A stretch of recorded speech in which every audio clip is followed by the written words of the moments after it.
The rain was cold that evening, the kind that soaked through your jacket and made you feel every ounce of weight life was already piling on your shoulders. Daniel pulled his thin hoodie tighter, though it didn't help much.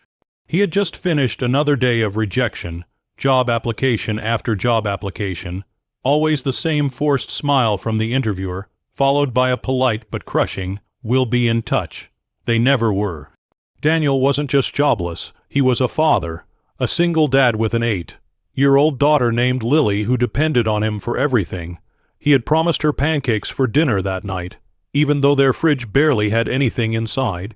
A bag of flour, half a carton of eggs, and a splash of milk it would be enough, he thought. She never complained, even when meals were stretched thin.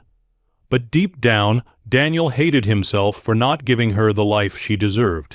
That's when the opportunity appeared. By sheer chance, he overheard two men talking outside a downtown restaurant. "The CEO is looking for someone to fill an assistant position," one said. Daniel's heart raced. It wasn't glamorous work, but it was work. He scribbled the address into his phone and showed up the next morning wearing his best, though frayed, shirt and his only tie, the one his late wife had given him years ago. The company headquarters was sleek, modern, intimidating. Inside, everything gleamed, glass walls, polished marble floors, people in tailored suits who looked like they belonged there. Daniel felt small, completely out of place, but he refused to leave. He waited until he was finally called in. The CEO was not what he expected. Victoria Hayes, one of the most powerful businesswomen in the city. Her reputation was legendary, her empire vast, and her eyes sharp enough to cut through steel. She looked Daniel over once, and her lips curved into a smirk. "So you think you can work here?" she asked, her voice dripping with disbelief. "You don't look like someone who belongs in this building." Daniel swallowed. "I just need a chance, ma'am. I'll work hard. I'll do whatever it takes." Victoria leaned back in her chair, studying him with amusement. Then, almost mockingly, she said, "Tell you what, my chef has been with me for 10 years. He's the best money can buy. If you can cook me a meal better than what he makes, I'll hire you on the spot." The room laughed. A couple of assistants standing nearby smirked at the absurdity of it. Daniel froze. He wasn't a chef. He was a mechanic before the factory layoffs, not a man trained in fine dining. But there was one thing he did know: how to cook from the heart. That night, he stood in his tiny kitchen while Lily watched from the counter, her legs swinging. "Daddy, are you really going to cook for a CEO?" she asked. He smiled, though nerves twisted his stomach. "Yeah, sweetheart, and I'm going to make her something no chef can." He thought of his late wife, Claire. She had loved his cooking, simple meals made with care.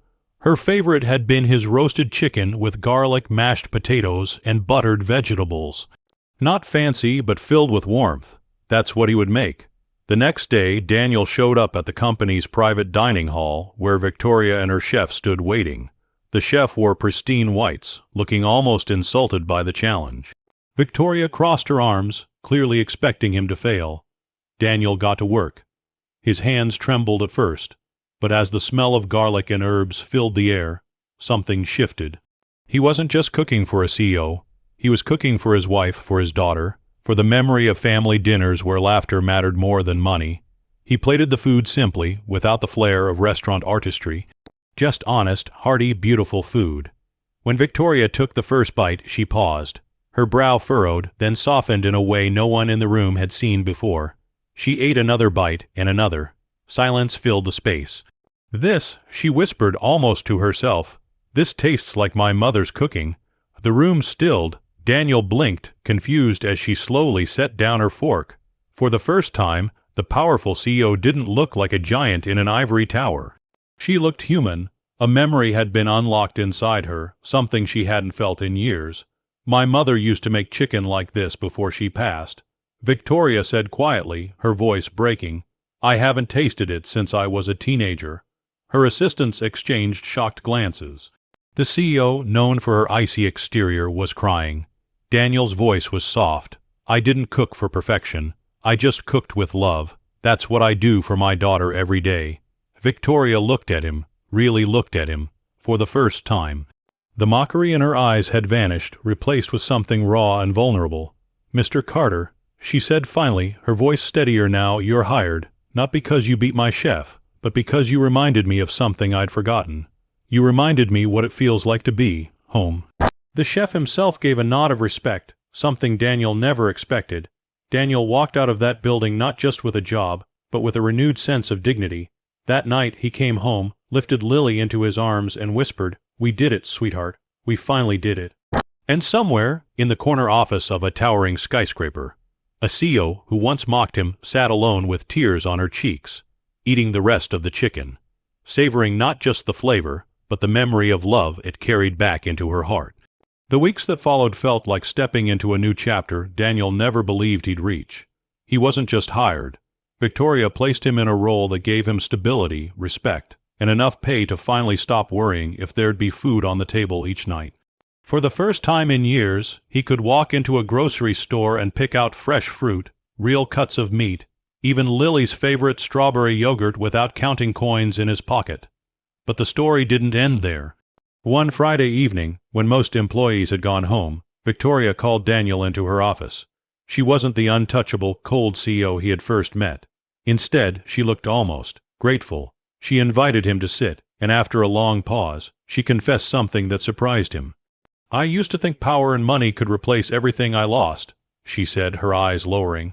"But when I tasted your food, I realized I've been starving for something deeper for years. You reminded me of my mother. You reminded me of family." Daniel didn't quite know what to say. He just nodded, listening. Then, something even more unexpected happened. Over the next months, she began joining him in the company's kitchen during breaks. At first, she just watched as he cooked simple meals, curious and amused. But slowly, she picked up a knife, chopped vegetables, even learned how to season the way you do, Daniel. Like you mean it, she'd joke. And Lily, she became the company's little ray of sunshine. Employees adored her visits, and even Victoria, once feared by her own staff, would kneel down, eye level with the girl, and laugh like she hadn't in years. The woman who once mocked a struggling dad now found herself baking cookies with his daughter on weekends. Time has a way of softening hearts when love and kindness are present. Victoria offered Daniel not just a job, but opportunities to grow. He rose through the company, respected not only for his work ethic, but for his humility. People said his presence changed the entire energy of the office, reminding everyone that success without humanity was hollow. 1 year later, Daniel stood on a small stage at the company's annual gala. He had been chosen to speak about resilience and hope, and as he looked out into the crowd, he saw Lily beaming in the front row, and beside her, Victoria with a proud smile. He cleared his throat, his voice thick with emotion. "I came here with nothing but a plea for a chance. What I found was more than a job. I found people who believed in me, who gave me the space to be a father and a man again. Sometimes one act of kindness, one open door, can change not just a life, but an entire future."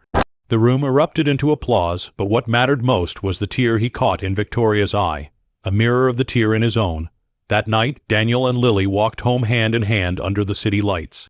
She tugged on his arm and whispered, "Daddy, do you think Mommy can see us now?" He looked up at the stars, his chest swelling with warmth. "Yes, sweetheart," he said softly. "I think she sees us, and I think she's proud." The rain no longer felt heavy, the nights no longer seemed cold, and the future no longer looked uncertain. What began as a cruel challenge in a glass tower had blossomed into something no one could have predicted. Healing, family, and the simple reminder that love, when shared, has the power to change everything.